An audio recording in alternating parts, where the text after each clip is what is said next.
గాంధీవాన్ని కర్ణుడు ఎందుకు తిరస్కరించాడో మీకు తెలుసా? మాయాజుధంలో ఓడిన పాండవులు తమ సంపూర్ణ ధనాన్ని దుర్యోధనునికి అప్పగించారు. అప్పుడు దుర్యోధనుడు కర్ణుని పిలిచి, అగ్నిదేవుడు వరంగా అర్జునుడు పొందిన గాంధీవం నువ్వు తీసుకో కర్ణ అని చెప్తాడు.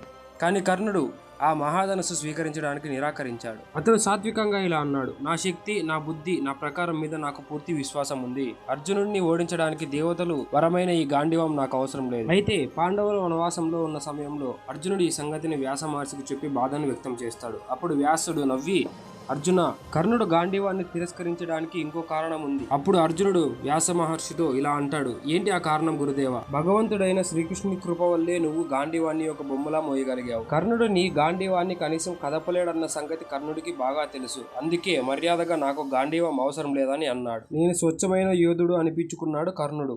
ఈ వీడియో మీకు నచ్చినట్టయితే లైక్ చేయండి. మరి ఇలాంటి ఎన్నో వీడియోస్ కోసం మా ఛానల్ సబ్స్క్రైబ్ చేయండి.